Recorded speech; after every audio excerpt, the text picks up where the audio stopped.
Yeah, word up, little beardos. Word up, little beardos. If you ain't got nothing to do, yo, why don't you come on over to the beard?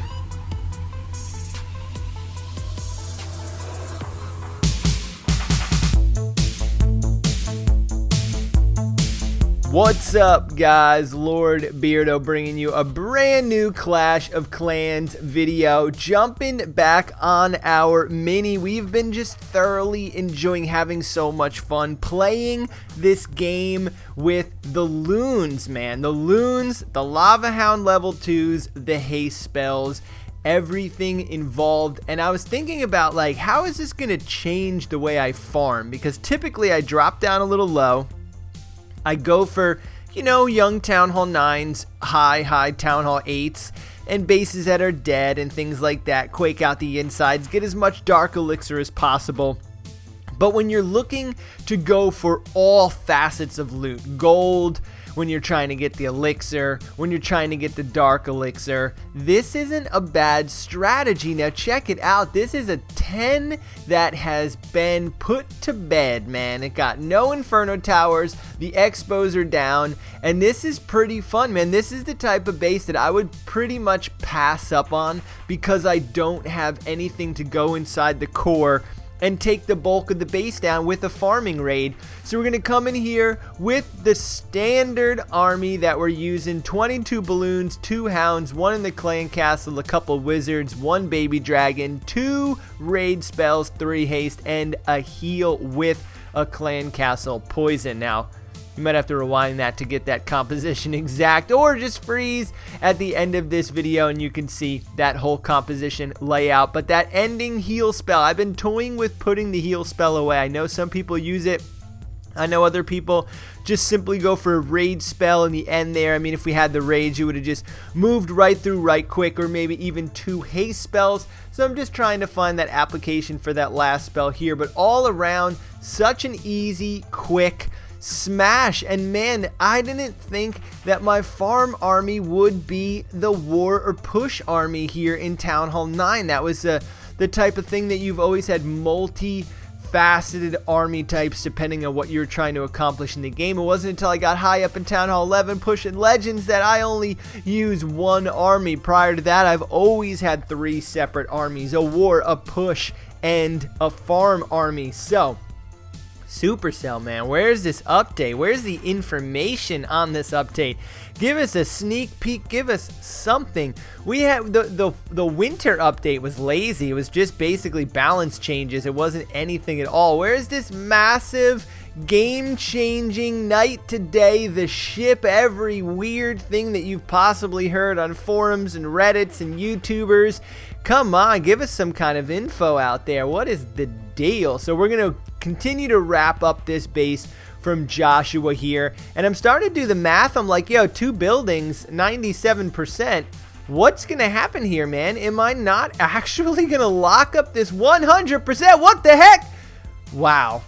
1 dark elixir storage on the outside. You'd think one of the troops in the early portion of the raid, you know, would have taken that down, being that all other buildings around it were taken down. But you know, it's okay. It's just a minor hurt of our pride. We have no problems in this game letting our pride go in check. So this is the army type, like I say. You need the 6 wall breakers. Now, originally, when I first started using this, I was sending my heroes in early and then letting them take as many buildings as they can down together. And I started to think about it and realize that, man, my heroes really aren't that strong to be tanking like that. So why don't I go ahead and try and get them into the action with the bulk of the army. So now this against Mikats right here is going to be that different attempt. So we're trying to funnel them in slightly. We're going to, and I mean, check this base out, man. And tell them, I don't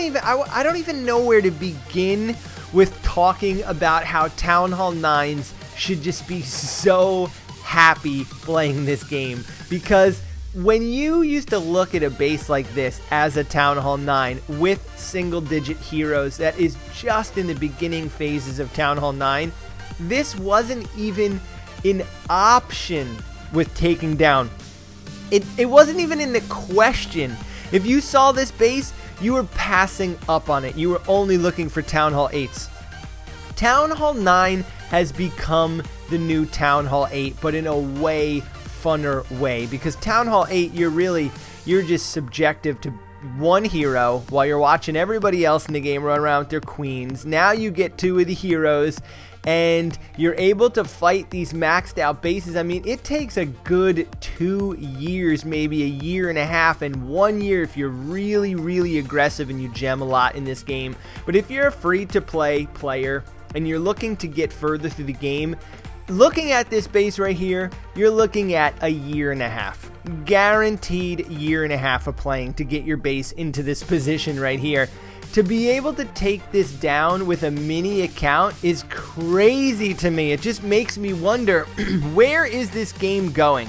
How are they going to involve new players into the game? Because currently, if you just were to download the game today and get started with it, you're talking years to catch up to the people who are going to be playing for years. So are those accounts, are those people just going to die off and then the game is going to have its all new resurgence in the population? I doubt it. There needs to be something special involved in this game. I don't know if maybe they never took into consideration the length of this game, the amount of years people were willing to invest in this game, the differences between somebody starting out and somebody who has been playing for 5 years and had to bridge the gap in between, because I just feel like every time I turn around there's another Clash Royale player and then giving up on their COC accounts. Now, I get that there are major differences in the game and they're completely uncomparable. They're complementary to each other, if anything, but we need something to do. I was speaking with somebody down in San Francisco and they were saying that, you know, when you play a game, when you sit down on the toilet, when you take a break from school, when you take a break from work, when you're just chilling in your car for 10 minutes, what are you going to accomplish in a 5 or 10 minute span in a game? In Clash Royale, you could play a quick match.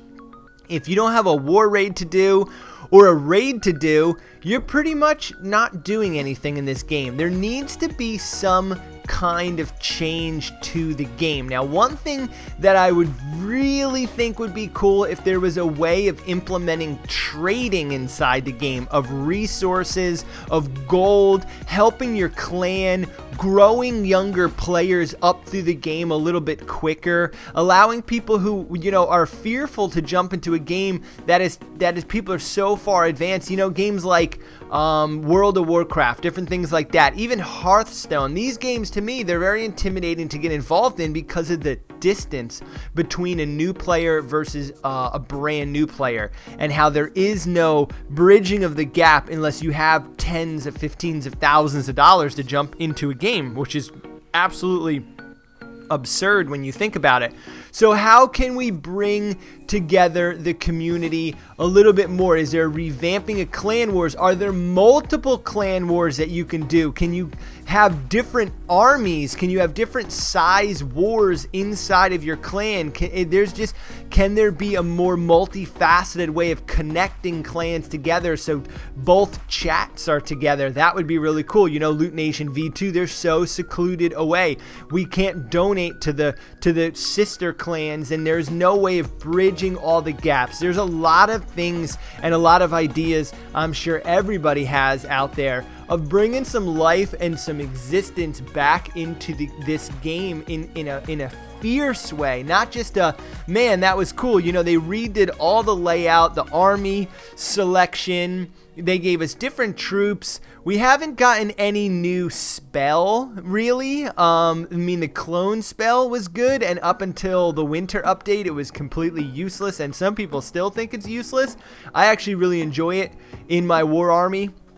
We're due for a spell. We're due for new hero abilities, or giving us a whole nother hero in general. I've been talking about this for a long time now.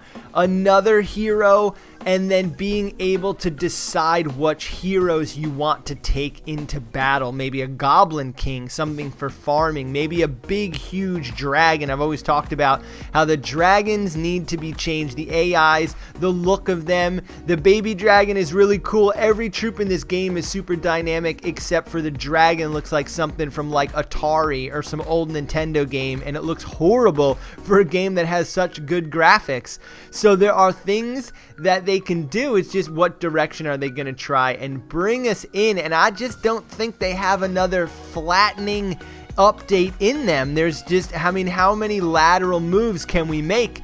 Now, this base right here really threw us for a loop. We tried to do our best to bring our heroes in through the bottom.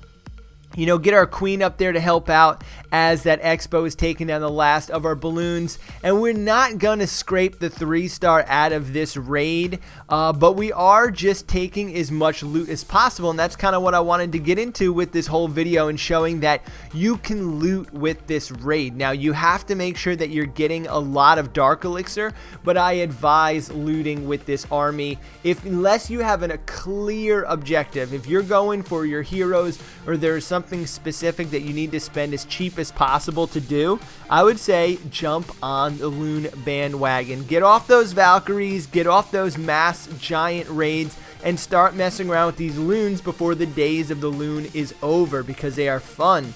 You're not worried so much about base designs. You're really not worried about any of that. You're just all around looking to smash these bases to the floor, to get as many trophies as possible, to take down these bases pretty easily. I mean, these maxed out Town Hall 9s, we're getting 89% with single digit heroes. It's crazy to me. I don't know how else to put that. I just don't know how else to put that. Any Town Hall 9, anybody who's on here that has a mini account in Town Hall 9, who's a high Town Hall 10 and up, just let me know how much better Town Hall 9 is than your first go through, because I could just remember the day when they made double damage on the hogs from big bombs, and that just threw Town Hall 9 into a tailspin for like 6 months, trying to figure out what the heck people were going to do with their Town Hall 9 accounts. There was no more 3-star army. There was nothing you could do. I felt like at that moment everybody's like, oh, okay, now it's time to go up to Town Hall 10. And that's, the game just progressed from there. Beardos, peace out. Enjoy your day. Thanks for hanging out. If you're here this long, definitely hit that thumbs up button. It is how the channel grows. Peace out.